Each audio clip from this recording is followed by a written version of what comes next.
Hi, Danielle. Really nice of you to join me. If you wouldn't mind introducing yourself, that'd be great.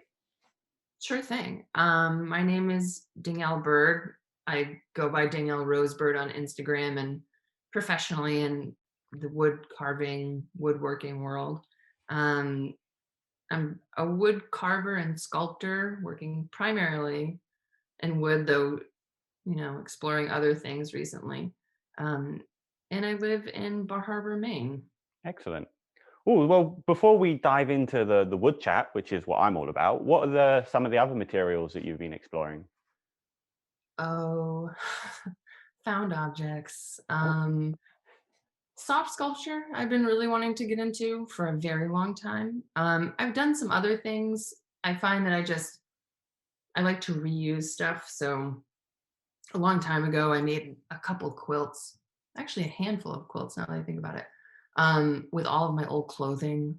They were just, I don't know why. I didn't have like an exceptional amount of clothing. I never have. It was just kind of, I remember I didn't have a blanket. I needed there we go. Yeah. So, necessity was part of that. And it always blows up into like this much bigger thing. And I ended up making like Starry Night, like recreated in my old clothing. And it's like 12 feet long. Oh, wow. And I was like, wow, this really turned into a beast. But I just kind of do that with everything where it's like I gather all these things, and all of a sudden, once the idea happens, or you could have the same pile of stuff for a long time, and then just something clicks, Hmm. and I went into go mode. So it's kind of been that thing where it's been, you know, these ideas have been cultivated over a very long period of time. I've just been kind of collecting materials. It's like shipping materials. Repetition appeals to me. So if I Okay. see like a lot of the same thing, I'm like, I don't know what it is yet, but I know there's something in that Yeah. pile. And if I just walk past it 17,000 times in the next 4 years, maybe I'll figure it out. Yeah. Yeah. Um, and so soft sculpture, and that's like paper, lots of newspapers, old pillows, because I just like the Hmm. stuffing. So I've been wanting to like stuff things, and I don't really know what I mean by that. I can't really give any more info other than, Yeah. something needs to be stuffed. And I do want to incorporate that with wood and wood sculpture. I have a few ideas for like pierced um, objects with the soft sculpture, and that's about as Interesting. far as that goes. I have a lot of like really clumsy sort of iPhone notes, Yes. like fat finger kind of things, like so many ideas, and then I just kind of scroll through them and I pick from that. Yeah, I have the same thing, and if I don't get to them soon enough, I have no idea what that little note that says "Birch Clown," and I'm like, What did I mean?" You know? I've gotten better at being slightly more descriptive Okay, yeah, with yeah, the drawing, because the first 20, I was like, I, yeah, I don't know. yeah, I don't yeah, know. Like, and I don't have, it's not like I had a pencil or anything to do that with. yeah. And not that I can draw that well. 2D, I'm lost. Right. 3D, what I can do that. Yeah, But interesting. it is very interesting. I don't have that ability. I'm so jealous of other people who can just be like, "Oh, let me draw that," and then I'll make it, and I'm Right. like, "Why would I just make it?" Yeah, yeah, yeah. It's Yeah. interesting. My wife's an illustrator, and she can do the 2D, but then three dimension just doesn't compute for her, which is Yeah, interesting. same thing. My sister, an amazing, 2D artist, Mm. painter, illustrator, and then 3D, she's like, "How about you take over?" Yeah, yeah, yeah. Here you go. Yeah. So how did you get into woodworking, wood carving, uh, that side of your interest? I mean, I think like a lot of people, it was like always something I was kind of doing and not even really knowing what I was doing. Hmm. You know, quite typical sort of like outdoor kid who was like, "Is that a blade? Yeah. Can I have it?" Can I Um, touch it? Yeah. yeah. And it was like, "Is it nice and rusty and dull?" It was like a little Swiss Army knife, and Right, I just yeah. would take out every tool and be like, "What can I do with this thing?" And like jab it into everything I could find. So it started out like that. And And I kind of I grew up in like a very in Western Maine, which is a very different beast than coastal Maine, and like a dying paper mill town. So it was Okay. like a pretty depressed area. And it was very trades driven. Um, and that was sort of seen as like you're either in the trades and you're like doing carpentry or logging, or you're a welder. And that was usually like women were not tracked for that. Like I tried to get into those programs and they were like, no, no, no, no, you're good at science. There's no, it was almost like I became like a like tokenized of like, no, no, no, you're gonna make us, you're gonna make us proud. Like you go Okay. on the science track. And I did. I thought I was gonna be a surgeon. Like Oh, cool. I was like, I'm going to med school, and that did not happen. Still with the Um, knives though. exactly. Yeah. I was like, I just maybe just lower stakes. Maybe Yeah. I just work with wood and not like people's lives. That would Yeah. be cool. And so when I got to college, I was like, actually, I don't want to do this at all. Mm, I can't even imagine my life being planned out like that. And right. it felt like security in the beginning. And I think just coming from like a super chaotic, like sort of like that area, it was rural, but also industrial. So it was like this very interesting little enclave of like um sameness. Hmm. And getting out of that, I knew I wanted to get out of that. I moved to New York. I moved to New York 10 days before September 11th happened. Ooh, And it was just like a lot of like, wow, this is almost like too much new. yeah. But I knew that I didn't want to do medicine anymore. And I knew I wanted to do something creative. And so I just signed up for their film program. I don't want to do film. I never wanted to do film. I just knew that that was the courses they had where I was like, cool, if I'm going to be here. I actually went into like audio engineering and just they had like a full studio. And so I just like Right. played around and let myself do that. Um, and knowing full well that I would quite literally pay for it in the end. Yeah. And I came back to Maine and went to College of the Atlantic in Bar Harbor, which is where I live now. Super small school, very self-driven. It had a lot. It was like a very science-minded folks, but like some of the most brilliant people I've ever met in my life. In a way that isn't necessarily quantifiable. Right. It's like they were teaching you how to think. Right. Um, That's huge. Yeah. it's so huge. People that just like blew me away. Where I was like, it was like that nice feeling of like, I want to be in over my head, but like this. I want people who are going to teach me a lot in ways that aren't just like there to show you that they know more. It's more of like, have you Right. ever considered this? And I was like, no, Yeah. again and again and again and again and again. Um, and when I got there, since it was so open ended, it was like, okay, if I'm here to like learn how to learn, what do I want to learn about? And I realized that after thinking I wanted like security and knowing what I wanted to do and like a track to be on, I was like, I don't at all. Hmm. And I studied music because they let me. I never studied music before. And when I say studied music, I did a lot of history. Um, I did a lot of sort of, like Delta blues. Hmm. Like basically, I wanted to know how music that we know today as American was derived from the Delta blues. And I studied a little bit of guitar and drums, drum set and hand drums, but again, since I'd never studied it before ever, I was being put into classrooms that were like 10 kids with kids who had gone to like performance high school. So I was like, Right. cool, what are we doing? And they were like all for it. That was part of it. It was like complete immersion. You just do what you can do. Right. And we're gonna like, and they taught in this way where it was like, you just play up to the level where you feel like you can. And I'll tell you, it's just like a language immersion. When you're thrown in the Nice. deep end, it's like swim. Yeah. And what was beautiful about there is like how far you swam was dependent on you. Hmm. How far do you want to take it? And so I studied music and then I started getting into like sound sculpture. Okay. Again, they like Latin. Yeah.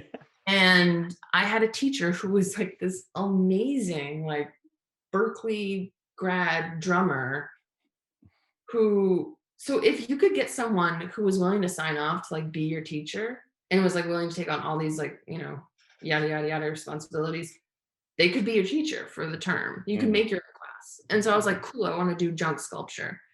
And so Yeah. every weekend, this guy, we go to his, I borrow somebody's car, I'm assuming. It was on the other side of the island because we live on an island, and the college is on an island. And we'd meet up and then go to like the town dump. And we would bring all his different mallets and stuff, and we just hit everything. And all the guys that were working at the dump were like, but then we also like learned about like dump politics and like where the save Mm. pile was and like where you're going to get dirty looks if you started taking stuff. Yeah. And I, I started building installations on campus of like these little sort of compilations of like, I remember it was like an old red sort of like metal tube bed frame. And that served as like the sort of armature for the other things that were suspended within it with like old bike tubes. So it could Oh, cool. have the right reverberation. And that was open for anyone. You leave like a pair of like mallets on a tree branch. And then people would come by and just you'd hear it and you'd be like, they're hitting the thing. So college. Woo. But it was really great because I wouldn't have done that had I been confined elsewhere. I Mm. wouldn't have explored like that. So I got really into sound sculpture. And then I built, as a senior project, I realized, okay, what's this thing of like building and creating and maybe installation art, maybe is sculpture part of it? I thought, do I do musical playgrounds? Like, is that what I want to do? I never got into it. These were all just kind of like Yeah. ideas of like, where do I go with this? And then I realized it was like too scary to think about all the regulations for playgrounds. Like Yeah. I don't want to deal with like, helicopter parents coming for me. Right. So I built like this fiddle-ish thing Cool. with, I didn't have any money or any tools, but I knew Yeah. I wanted to do this. So I worked for work study. I worked at like the facilities. They call it buildings and grounds. It was like 4 guys. And and I knew all of them because I Yeah. worked for them as part of work study. They gave me a key to the building and they were like, you can use like whatever is here, like just be safe and don't be dumb, Don't be dumb. Great life advice. Yeah. And for my senior project, I just pulled stuff from a burn pile they had next to the buildings and grounds Oh. facility because they were renovating some part of a building on campus. And so I was like, cool, I'll just use all your tools and then I'll use all this like, I don't know, floorboards. What is this stuff? Yeah. And I didn't have like a steam box. I didn't have anything. So I just was hauling, they had old buckets. And then because it was buildings and grounds, they had like no temp control on the water coming into the building. So I would just let it scalding hot run in and then dip all of these like old birch ply, whatever in there. And I Yeah. built like a form with scrap wood and just like bent it over and used whatever I had on hand to like make that happen. I still have it. Oh, cool. Oh wait, it's right here. What am I doing? This is kind of like my music room. This is what I made. Oh, wow. Right? So just Yeah. like with absolutely nothing. And then the tool barn, which is sort of like an infamous place now, is where I bought these. They just happened to be there. And then I bought this piece. I don't even know what that's called, but I bought that. And then these are old just guitar strings. It's atonal. It's beautiful. I used to have a bow for it that I carved out of just a little branch or whatever. Hold on 1 second so I don't drop this. And then the bow, the strings, obviously, through all the years, I think I graduated 16 years ago. So it's, they've all broken by now. And then it's now a cat toy. So Oh, great. Yeah. evolution, Yeah. I mean, that's fantastic from like a burn pile and like you made it in a sink you know. Like, Yeah, so and then I realized I was like, well, maybe there's something to this. And mm. I kept carving and kept carving. And while I was doing that, I bought like this really dull, horrible chisel at the local hardware store and started making a spoon. Ooh, a spoon with a And chisel. Nice. it was brutal. I remember sanding that thing for like 3 months, Right. being like, how are people doing this? Like, Yeah. just like, um, and I gave it to a friend, and let me tell you, that thing is kicking. It still looks great. Nothing. Pith in, like, Yeah. no idea what I was doing. It looks good, and I worked for like 10 or 11 years like a dog trying to pay off student loans, and kind of put things off. I had like this little box of tools that I kept around, and What was your weirdest job in that 10-year period? okay, I worked as like a line cook. I was a baker. That was probably my longest stint and like most steady job. I worked at a pizza place. It was also a movie theater. Oh, cool. That was interesting. I was joking with a friend that I kind of worked at all those places. You remember that movie Empire Records? Ooh, I've It heard of it, but I don't think I've seen it. was kind of like all these friends, and like they kind of ran the place, and the boss was like cool with stuff. And it was just like, yeah, just don't be dumb. Again, like just Yeah. don't be dumb. Just like make the place fun. Just don't be dumb. And so every place kind of had a little bit of that vibe where it was just like really too loud and like music playing all the time and just Yeah. kind of like telling people like what we thought about them and their horrible behavior. Um, it was just like it was a little more just like, hey, just be decent. And if you're not, like you're gonna hear about it. Yeah. And if you're cool, like we'll just get a pizza right quick to you, like no Yeah. problem. Um, I was a manager of a sled dog kennel. Ooh, that's eclectic. That was cool. It was the people part of it was way more challenging. Yeah. Um, what else did I do? I've done a lot of things, but those were like the big ones that stick out to me. I think sled dog kennel manager is probably the one least likely to be found on a LinkedIn profile. Yeah. Yeah. And it was mostly like, I wasn't like running the dogs. I was taking care of the actual kennel and like Right. making sure they all had their medication and keeping all their charts and like weighing them and keeping they had like the dog truck with all their little cubbies and making sure that was like ready to go and keeping all the gear good and all their harnesses and making sure, all that fun stuff. Which I mean that actually not facetiously. Um, it was really fun. Yeah. And so after that 10-year period, you've got a musical instrument and a spoon that took 3 months of sanding. So how did woodworking progress after that? It was kind of an undercurrent through the whole thing. Okay. It never really left. I always knew I wanted to make stuff, and I found myself making things. And again, money was an issue, resources were an issue. Yeah. And so whenever I had things, I made. Um, and I can't even keep track. Sometimes people will be like, "Oh yeah, I have that thing that you did," and I'm like, "What?" Yeah, what thing? Oh, right. Because it just became such a part of like how I functioned and like coping, with having to do other jobs and work a lot to pay off and then give it all away. You know what I mean? That was the thing. It was like I wasn't keeping Yeah. any of it to help propel this thing I wanted to do. It was like all going to loans. Um, and so I kept this box of tools with me for a really long time, and I just slowly started to build up.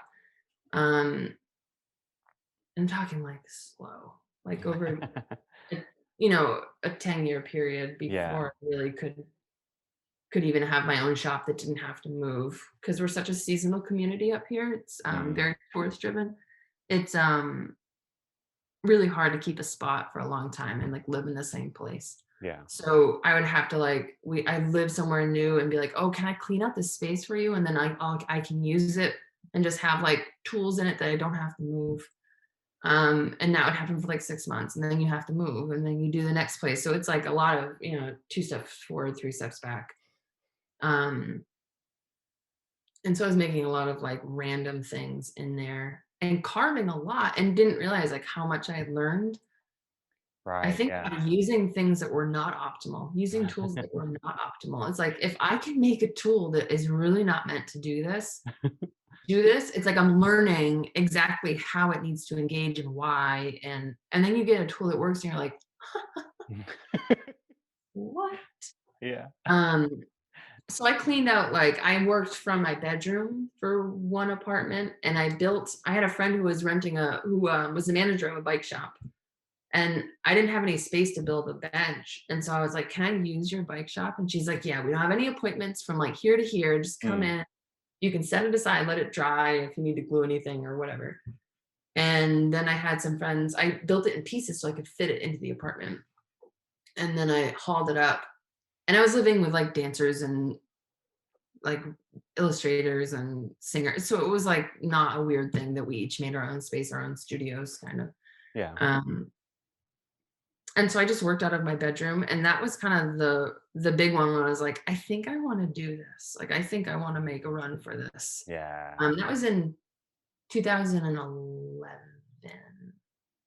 into 12. Um, and then I found a garage where someone had some space with a bunch of junk in it, and I was like, I'll clean it all out if you just let me have this corner. There was like a awning, like an old awning that had been wrapped up that was on the ceiling that I had to move under every time, to like get stuff in and out. Got hit in the head with that a lot. So it was like, just a lot of like literally sort of like carving out a space in order to carve. And I just kept making things. Like people would start to, be like, oh, you like carving wood? Here's this random bit I have, Yeah. and Yep. I know. and I didn't, and still at that point, I didn't know what I should be using or Yeah. what was easier to use, or like why certain woods were better, um, or where their properties, benefited certain things. I had no idea. I didn't have a computer. Like Mm. I was cut off, And then I did have the library though, so I was going to the library. It was in walking distance because I also didn't have a car. And so I would every day I'd like be like 12:30, I'm there, and I would get like half an hour and have like notes to be like, here are my questions. Let's see if I can find this on the internet. And so I got really deep into woodworking forums. Oh, And cool. that's kind of how I learned. It's Yeah. it's like writing all those questions down and then seeing if there were any books on them, ILLing them. Mm. And once I got a computer, it really opened things up to be like, okay, now I can Yeah. like connect with the world.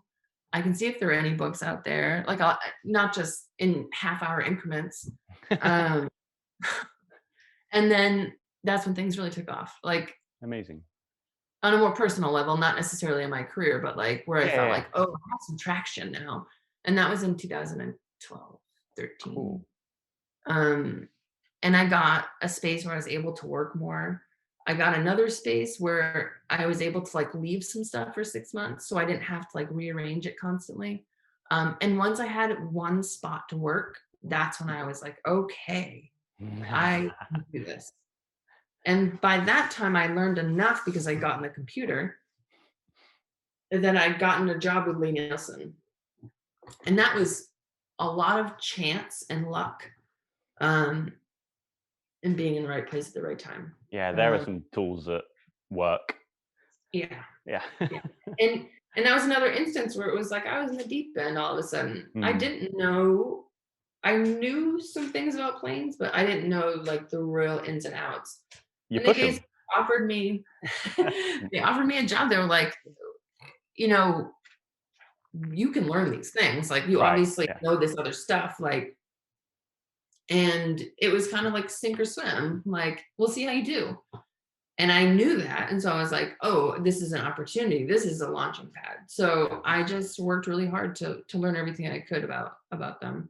And then I taught, they have trade shows that basically go around the country. And I did that with them for 3 or 4 show seasons. Cool. Um, and that's the thing with teaching. I think that people don't understand until they get to it, where you're doing a lot of learning as well. It's not Yes. all teaching. You Yeah. know, I was meeting people who were just incredible at what they did and being like, how do you do that? You know, like never thought about that ever. And yeah, I think that a lot of people don't necessarily appreciate how difficult teaching is as like a skill in its own right. Like you can make stuff really well, but Mhm. then being able to like go from your kind of like expert level and then be like, I need to translate this to people who don't, who, they're just starting out. And yeah, that like doing all those trade shows, talking to people at all different levels must have, really helped with learning how to communicate with people at different levels. And it was like all at the same time. So you have a Right. huge group of Yeah. people and you have no idea who any of them are. You Right. have no Yeah. idea where their levels are at. And in like a split second, be able to be like, from your question, I'm gathering that. And that was the other thing is that you learn how to ask more questions too, to be like, are you saying, is this the question you're asking? Right. To be Yeah. like, are you saying this because you don't know this, or are you saying this because you want to know this? And Mm. sometimes understanding what their question even is when they don't know what their question is. Yeah. You know, so it's like really having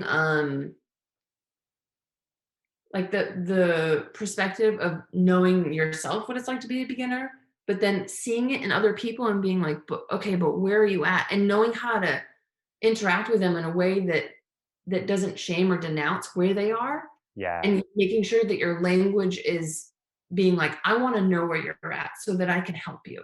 Yeah. Um, and I find that that was really important and helped me to really gain those skills when I was there or doing those shows in person, live. You know, you're doing this sharpening demo. Sometimes it was like 8 hours of just like sharpening Yeah. and talking about the same stuff.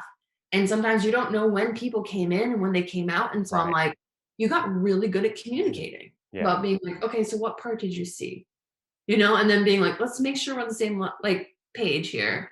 And then what's really your question, you know? Um, and that obviously is, yes, so helpful to learn how to teach. Yeah. It's just to see like where you at.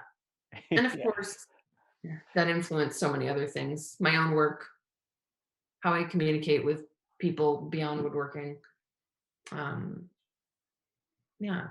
So it's really interesting that, you were working with a company that I think it's fair to say is kind of primarily known for making hand planes. Um, and that's flat work, kind of cabinetry, furniture work. But you're doing a lot of, very wonky, interestingly Not shaped, not flat. Yeah. Yeah. I'm sure there are flat sections, but, so what, if you could talk a little bit about that, how like you kept an interest in kind of sculpture and how you weren't influenced to make everything flat. It's so interesting because when I first went into woodworking, carving was always there. Sort of that sculptural element was always there. It never left, but I thought that it would develop into furniture and flat work and Right. rental in. Yeah. And because I have a very type A part of my personality, the part that wanted to be a surgeon and wanted to go into medicine was like, oh, of course, this makes so much sense. I'll just take all of that and then and it'll just like boom, it'll translate. No, no, no. It didn't happen. I realized that it felt just as static to me Right. Yeah. and doing it, Yeah. not in not even. And I think that's why the Lee Nielsen thing was so helpful because it was a broken down part of that. It was more about the tools and how they worked and how they Okay. engaged with the wood. And of course there were other concepts of like, well, how would I make, a rabbit with this? Or how would I, construct this? And I knew those things. I had Mm. studied furniture a little bit in other ways, but it just never manifested like that for me. I never wanted to make that. It just never happened where I was like, huh. I even surprised myself of like, wow, I really thought that all the pieces were in place. And it made me realize too, it's like, oh, all of it's there that's ever, if it's not catching on now, this isn't what you really want to do. And so I dug into carving even more. That's fascinating because I feel like a lot of people who are starting out in woodworking who don't have much of a knowledge of it would see things like spoons and bowls and things like that as like you'll practice on this, learn how wood works, and then you'll move on to something like furniture or cabinetry or Yeah. whatnot. And like yeah, it's you can stay with more sculptural with bowls, you know, and like I think there's that weird kind of pressure almost to like push people along, but It is almost yeah, like it's like the more advanced place yeah, to go, and I'm like, I can see that. I can see how they're like in advances in like more there are more components that lead to one end, you yeah, know? But I just it seemed like a too controlled of an environment. yeah, yeah. I love carving. I love taking one piece of wood and doing something with it. And like any time when I need to get more than one piece stuck together, Yeah, it like it loses me, and that's just my personal. But then, exactly. yeah. So It gave me even more of an appreciation for people who do it yeah, because I'm yeah, like, yeah, yeah, totally. I can't do that. Like my mind shuts off. Yeah, it's And like I you be really you. yeah, Yeah, yeah. You do you. I'm just gonna watch. Like this is yeah, amazing. Like I can't get that far. I can't do that. Um, and for a while I was like, is it just that I can't? Like I worried. I was like, am I just is okay. this me just like coming from a fearful place and being like, oh, I'm just not capable. I don't have the skill set. And I'm like, and then I was just like, no, I'm half-heartedly doing this, you Yeah, know? Um, and I realized that I loved the tools and I loved thinking about how and why they worked. But that's kind of like and I want to make pieces for my house. I've made like little things, yeah, but beyond that, I realized that it would have influenced the quality of what I was making because I right. was just not bringing myself to that. It was just bleh, Yeah. bleh, it was flat, flat and flat. Flat, flat, yeah. Yeah, but All the kinds of carving flat. thing, and I think that's so true what you said about like I don't know sometimes if people understand how like working with a carving tool, just a piece of wood and a knife, gives you such an education Yeah, for other forms of woodworking where you learn about, grain. My God, endlessly you can learn about grain just carving an egg shape, like yeah, little projects.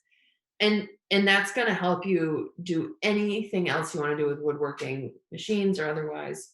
Um, and sometimes I feel like it is funny because it gets sort of minimized in that way where you're like, no, no, no, no. yeah, yeah. No, no. Yeah, like it's the real deal where you're gonna find out very immediately too if you messed up, Yeah, which yeah, I like. I like it's like it's I think it's what scares people, but also it excites people at the same time where it's like you can really screw this up. But if you know like the general rules, more than likely it's not gonna, you know, yeah, you're gonna come out on the top of things. Um And I think also like the unpredictability of it once you start getting into like other shapes really scares people. I realized it's not the thing that scares me, it's the thing that really excites me. yeah, And I find that people are really, really scared of working out of bounds. And that's part of, I know we haven't talked about it yet, but part of like why I wanted to write this book, The Hand Carved Bowl, yeah. Let's jump is into that. The hand carved bowl. Design and create custom bowls from scratch. yeah, available on April 13th, coming right Okay. up. Um, um, I think a lot of things we've already talked about sort of play into that of like learning how people learn Right. and how to communicate with them. And then it became like the next step of like, okay, I'm not there in person. I mean, you could probably already gather my hands are like all over the place. I'm kind of making gestures. It gets even worse when I'm teaching. Worse, better, relative. When I'm teaching, of like I have things and I'm like, you see this, right? Cool, huh? Um, and then all of a sudden you're on a page and I can't be there to be Yeah. like, but it's this, the thing. It's like you have to do it all with your words Yes. that you can't fill in later. You can't be like, oh, I see what you're not getting. Let me just add that. Um, and it's super difficult. I've recently been trying to, so I also teach classes, but mainly focused on spoons. And so teaching people how to just use a knife. And I've been trying to write a document where I'm just using words to describe the movements of each of the grips. I might as well write a book, I'm like 12 pages Mhm. deep on just like knife grips. And like Exactly. face to face with people, you can just be like, okay, you know, we hold it like this, we move it like that, you do it, you got it. Yep. And like, don't do that. What you just Yeah, did, yeah. don't do No, no, no, that. no, stop. Yeah. Yeah. So Uh, how long a process was it for you from, you know, first word to it being published? 2 intense years. Oh, intense years. And the thing is that, where you said, oh, I started to write something of like, how would I write this out in words of how to do this? And I'd written a handbook for my workshops of like, Okay, just yeah. give people a gist, because I always felt like when I went to workshops, usually I had to do it either by scholarship or saving up for like 7 years Yeah. to take like one class. And so I wanted to make sure when I went there that I was learning everything I could, and that everything that I could learn before it, I was doing. Um, and when I got there, that I could ask the questions that could only be asked in person, Yeah. um, just to make the most of it. And so I was thinking of like that kind of person when I wrote as well, of like trying to anticipate questions that they may ask in a workshop Yeah. if people weren't able to take a workshop because money or resources was a limitation. Um, and so I was always keeping in mind, like, what would it be like if I was a beginner, or if I was a person who was familiar with woodworking, perhaps not on this in this realm Yeah. of working like with one tool against the wood, in more of a free format. Um, Admittedly, I cannot remember what your prompt was at the beginning of this. Now I'm like off in bookland in my Yeah, no mind. problem. No, it was I was just asked I initially asked just how long it was, and 2 intense years. That was a straight Maybe off the that's bat where I answer. really But fell off. I was yeah. like, I went right into the intense, and then just Yeah. I it was 2 years, but the handbook, that's what I was gonna say. So yeah. the handbook became sort of like the basis for this, and then I realized the same thing that you did, where I was like, "This thing is turning into a Yeah. book." I can't, like, it's either you say very little or you say all of it, because the in between Yeah. is just confusing, Yeah. where So you're like, who if you know, you had with your handbook, you had a very clear audience, it's participants in your workshop, yeah. you know, and so you know who that's going out to. But you Mhm. know, this is published, this will be available on the entire internet, you Yeah. know. So who do you have an intended audience for this book? Did you write it for a particular skill level or a particular, you know, kind of interest? I just kept in mind, someone who just wasn't as familiar with with, hand carving, and that's not to say non-woodworkers, but I think non-woodworkers will definitely find it helpful, because I tried to read that line of being like, "You might not know all these terms." I wanted to make sure I wasn't just launching off from a place of assumed knowledge, Right. and then being like, "You have to look up all this stuff on your own in order to even, like, dig into this." Um, but I also wanted to engage people who may have carved bowls before, but have been doing it maybe in a way where they're just like, "I don't really know what's going on. I'm just kind of doing this and having fun. Maybe I can pick up a few pointers, that would make it a little bit more um, of a pointed effort, or knowing how and why things work and why they don't." And I thought a lot about people I had seen in my workshops who came, who had questions, who it took them a little bit of time to ask those questions, Okay. Yeah. um, and what they tended to center around. And a lot of times it's like the basic stuff. And that even goes for advanced carvers, and that's myself included, where I feel like a lot of times advanced concepts aren't because they're difficult or advanced, it's because there's something missing in the beginning basic part, where we all feel like we should know it already, so we don't ask and we just hope that someone else will do it, Yeah.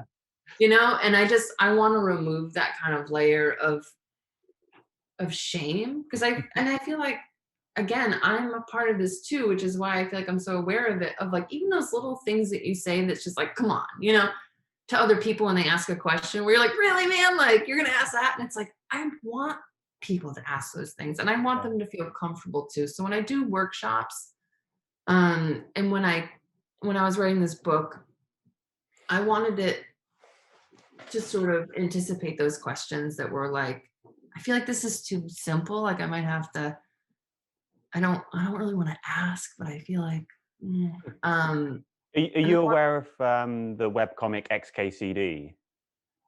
So that's that he case.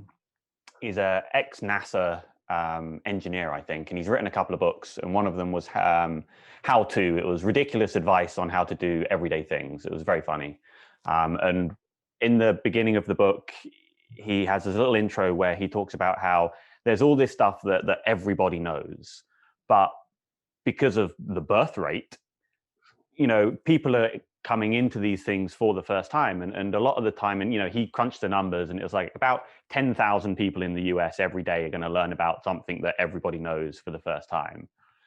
And we are so often get shamed about this, that like, how don't you know about wood grain? Or what do you mean you've never heard of Game of Thrones? It's like, I've never seen one episode. I yeah, know what it is exactly, which is like, though. yeah. Dragons and titties. That's basically the. You don't need to know That's anymore all than I've that. ever heard about it anyway. Yeah, exactly. And so Randall Monroe, that's his name, and he was saying like he loves when he gets to find that person who like this is for the first time, but it's tricky because like you Mhm. said, assumed knowledge. Like how much do you start with like this is a tree, Yeah. you know, Yeah. and like yeah, so It was overwhelming, and that was, like, the hardest part. It wasn't like, "Oh, how do I get my" I thought it would be, "How do I get this all down on paper and make it make sense?" It was part of it. I don't yeah, wanna say that was not an issue, it was. But also, like, how the way that I'm conveying this and the tone with which I'm doing it and the entry point, like, is that all making sense? Is that congruent? yeah, Is that going to actually reach the people I want it to reach? And that's hard because you have to really think outside of like what your own experience is. yeah, Um, and try to, you know, fill the boots of somebody else who may not know the things I know. And I may have even hit that point at some point in my carving progress, but it's really hard to go back and be like, where was all that? Where was that line throughout this whole process? And of course, I'm not going to be able to do that with everyone. And that's also a hard thing to know that it yeah, just exists as a static medium where it will be received well or it won't. And that's incredibly like vulnerable and right, yeah, terrifying. And to know that your intention to help people may not have the same impact, and that's scary. Um, but I really do hope that it reaches people who either maybe couldn't take a class in person, because I find that for very good reason, a lot of craft instruction is in person because it's so easy to be like this. yeah, And it's a visual thing that to yeah. have a visual way in a dynamic motion of knowing how to do these things, these techniques is obviously advantageous. Um, but I find that it leaves out people who either for whatever reason can't get to those places to get that instruction. So I wanted to provide a sort of all in one, start to finish. You can you can get pretty far by just grabbing this book and not having to look in a bunch of different places for all of this information. I hope Nice. I did that. So I'm going to assume some knowledge here that most of the people who are watching this, like are going to be interested in spoon carving, um, silver spoon, like if they're watching my videos, Mhm. what would you say is like the big jump between, you've carved a few spoons, you're pretty confident about that, you're still learning, but you want to move on to bowls. Like, what's the big difference between spoons and bowls, would you say? Um, Physicality, body dynamics. Yeah. It's just a different way of using your body, but I find that because it can be pretty. I mean, the axing part is sort of similar, and I think that's easily translatable. But then there's like when you're doing carving on that scale, like when you get bigger, um, how you move your body influences so much of like how that energy is translated up through to the Yeah. tool. And for spoon carving, I find it's a little more concentrated, and so people have a Mm, hard time being like, "Wait, what?" Because like your right. stance and your posture and like how you're carving, in order not to injure yourself or just wear yourself out, in Yeah. a day. Um, and the scale of the projects, I think, is can be a little scarier because there's more opportunity to put 10 hours into a piece. I mean, depending on how I think about my stuff, where I'm like getting kind of wild. So you can put a lot of work into something and then still have it be not quite what you want. Yeah. And that's really scary. So I think that's a hard jump for people is to invest so much time knowing that it may still not work out how they wanted it to. And then also I feel like where there's a bigger jump is learning how to deal with those instances, which is also something I try to address in the book of like where there's leeway in the process. Being like, here are the basic parameters of like what's going to make this bowl come out, least likely to crack, or about how thick you're looking for, and really basic parameters. And then like, but here's where there's room for you to go a little wild, or like Yeah. here's where you may not want to go thicker or thinner Mm, because these are the basic you know things happening with the wood because of its properties. And that's also the kind of thing I feel like I didn't have a grasp of when I started, of like okay. how do I know where I can really go a little off base with this. Yeah. And so I feel like that's where the bigger jump is, of knowing where you can kind of stretch the limits. Yeah, I remember like my one of the first bowls that I did was carved from hornbeam back in the UK, and so for those that don't know, hornbeam it derives from the medieval horn meaning hard and beam meaning wood. Did you So carve it with? and hand tools, yeah. I just I hated myself. So and then it wants to tear itself apart. And I don't know if that was just like it's endemic to that species, or I was doing something wrong because it was my first few ones. But yeah, and then I had the fortune to go over to Sweden, and I saw Beth Moen carve a bowl.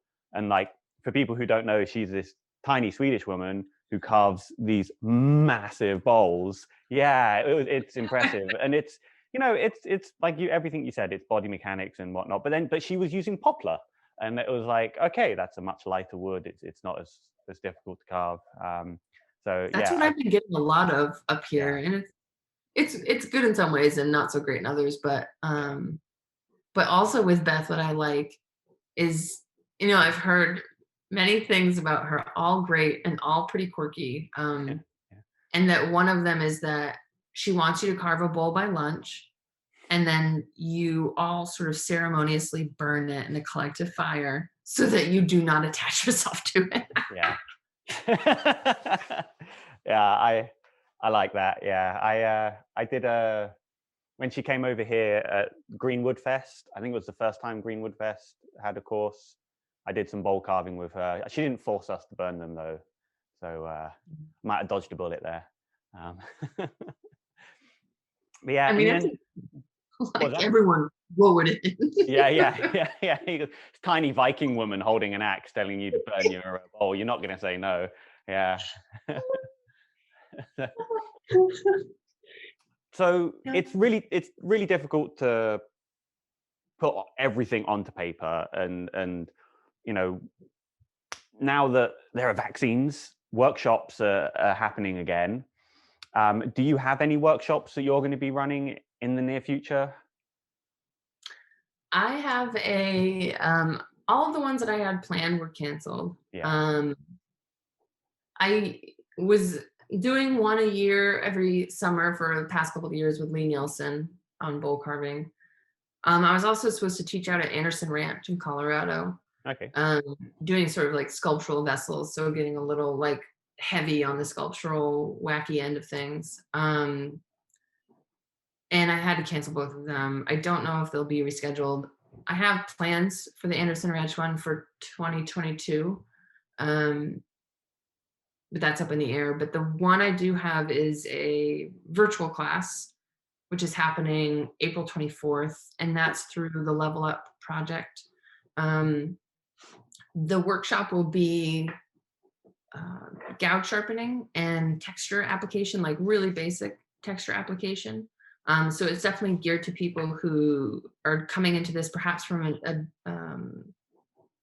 other skill set or nothing to do with anything handmade. It's for people who, ground zero kind of, how does this edge engage with wood? But then also, it's going to address the very basics of what makes any edge sharp. And I think Right. Yeah. I'm doing a lot of tutorials and like in-person demonstrations with Lee Nielsen of the things that I found that people who had been working with hand tools for a long time were missing about what was making for a sharp edge. Yeah. And the little things that they could do that would just um, give their cut such a much smoother finish. Um, and so I've had a lot of woodworkers actually sign up for that one too, because I think that I'm doing it specifically with a gouge because radius tools tend to really intimidate people Yeah. in terms of sharpening. And I can see why. It's like you can't put it in. Not usually, you don't put it in a jig. And a lot of times it's done freehand, and that tends to freak people out, that they don't know how they're gonna test it or see if it's actually sharp without drawing blood, and how they're gonna get results that are repeatable. Yeah.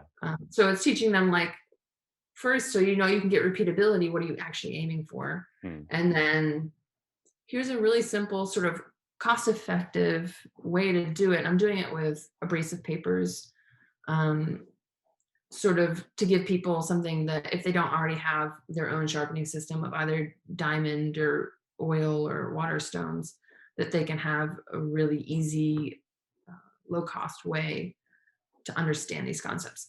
Um, and so the Level Up project is an initiative by people, entrepreneurs, some business people, basically people with either resources or influence in their field who are looking to change the demographics of American craft and design fields from being a very middle class, white dominated space, where we want to give people a scaled pricing model and a way to either help other people come into the spaces and usher them in by giving them the literal financial resources, um, and to give people very low cost option from zero up.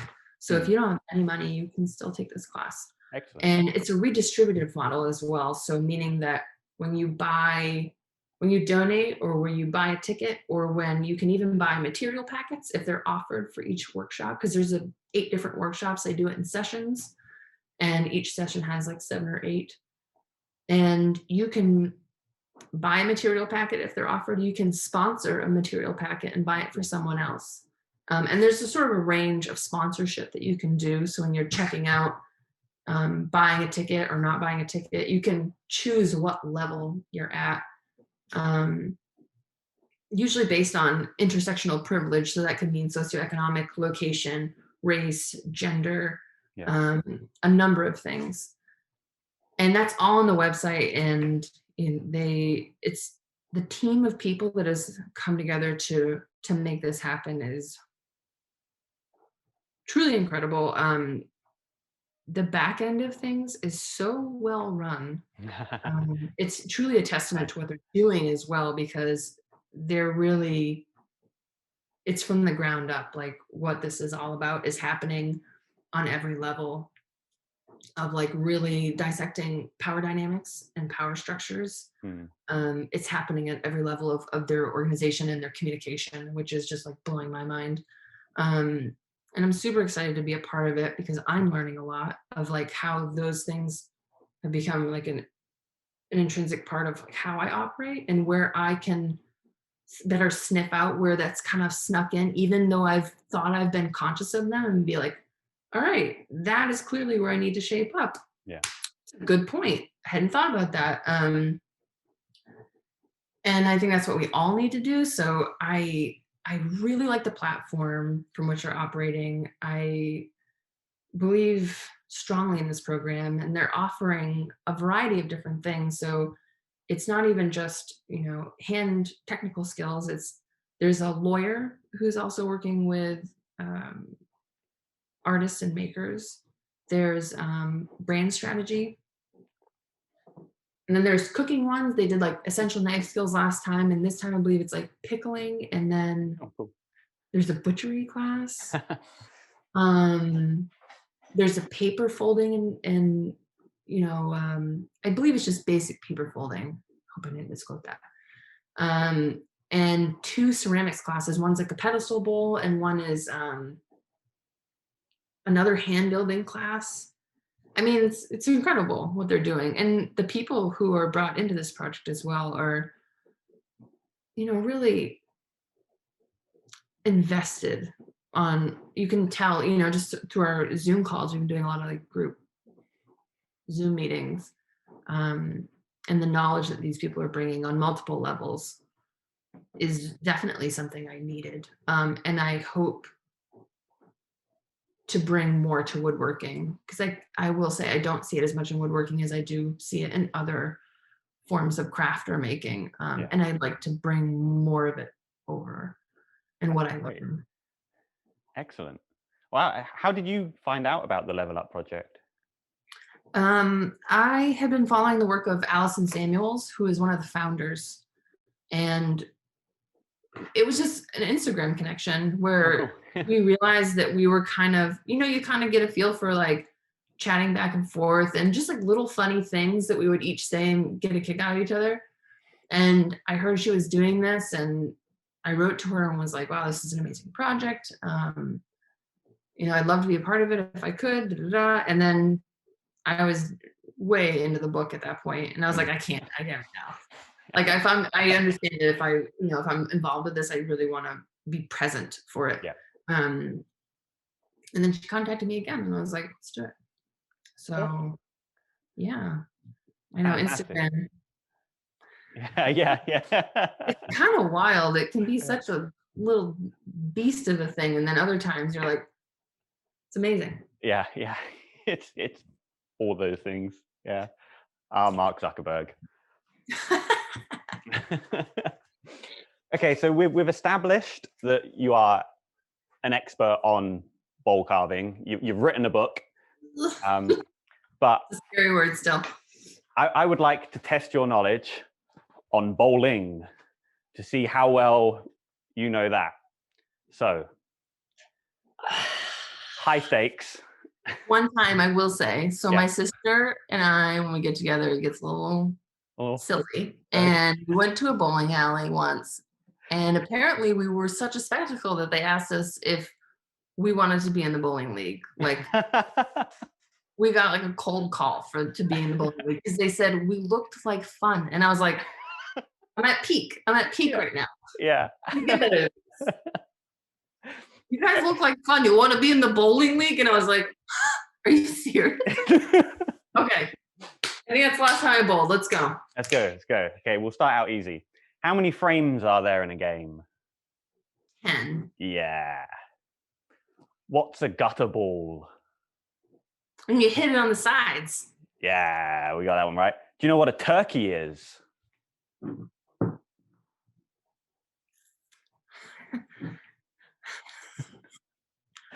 I can make up a number of things here. You don't have to keep it clean, it's fine. Yeah, see, you know where my mind is going. Tell me it's when you see when you see people like wind up and their release points like right here. You're like, oh my God. How does the floor not break? Yeah, Who how are these indeed. people making these floors? Apparently a turkey is 3 strikes in a row. Oh, see, that's why I don't know that term. No, yeah, yeah. There's a reason. How many boards or strips of wood wide is that indestructible lane? 28. Oh, you're not far off. 39. That's Yeah, actually way more than I thought. I thought 28 was being generous. yeah. They are. They're only little. It's how they keep them so strong. They're probably like super thick. Oh, Uh, that's true. yeah. What number pin is the king pin? Or where in the little triangle is the king pin? Is it like the center one? The one in the front? Yeah. Yeah, it's the one right in the middle. What a great 90s movie. I actually don't really remember it. I just No, remember it was a movie. I It only was know really, Kingpin as like the Spider-Man bad guy, but um, don't know that at yeah, all. yeah, massive nerd. So, um, if a bowler engages in body English, what are they doing? So, what's body English? I'm gonna say it sounds like a British thing.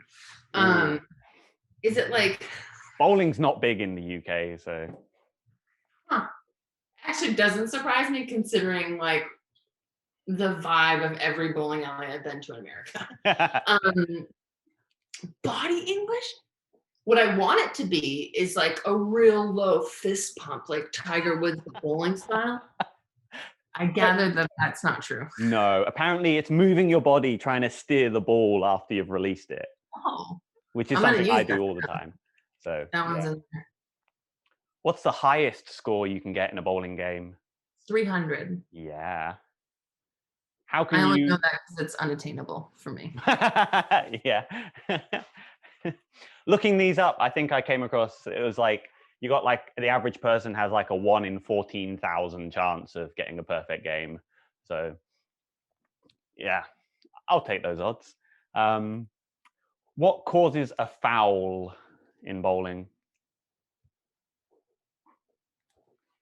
Tell me when you go into someone else's lane. Oh, yeah, probably. Probably also. The one that I found was when you step over the foul line. So if you put your Oh, foot over, yeah. yeah. See, I don't really follow the I rules. I don't think I've ever paid attention to that while bowling. I want to say there was one where I went to where it actually made a sound, and I was like, I'm never coming here again. This is, Yeah. like, I can't, I clearly cannot control myself enough for this. Yeah. That level of accuracy is unattainable for me. Yeah, Yeah. like I just graduated from the bumpers. Like, I don't Yeah. need you beeping at me. And not in these shoes anyway. So, does a bowling ball float? It can't. It Don't can't. tell me. Don't Ooh. tell me it does. Does it? Yes, if it's less than 12 pounds. How is it? Why? I don't know. See, this is where my science mind is like, "Mm, I think because they're like more or less the same size, and you can make them. If it's like an 8-pound ball, then it's less dense and it displaces enough water. But then if it's more than 12 pounds, then it won't there's float. no realm in which I believe that. There's Yeah, not like, many like opportunities to test it either. like Salt Lake, maybe. Yeah. Mm, Okay, and then the final question: do you look good in bowling shoes? does anyone? I'm going to mark you down as wrong. Everybody looks good in bowling shoes. They're fun. I will give them that. They're very slidey, and that never ceases to entertain me. Yeah. Um, I'm also thinking of like my bowling alley growing up, which is a pretty like sketchy place. Um, I feel like it's tainted everything, even the shoes. Hmm. Do you want to know how well you did? Yeah, I do.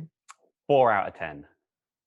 That sounds about right. I'm actually impressed with myself. Yeah, it's not bad. There were You some know weird ones in there. So how strongly that 300 came out? Because I yeah, was like, that's all I know. downhill after that. 300. Yeah. So people probably aren't going to follow you for bowling, but if they want to find out more about you and your bowls and the work that you do, where can they find you across the internet? DanielleRoseBird.com, and that's bird with a Y. And on Instagram, and that's at Danielle_Rose_Bird. Those are the two most common places to find me. Excellent. Well, I've really enjoyed this chat. So thank you very much for joining me. It was it was a lot of fun. Thanks for having me on. Excellent.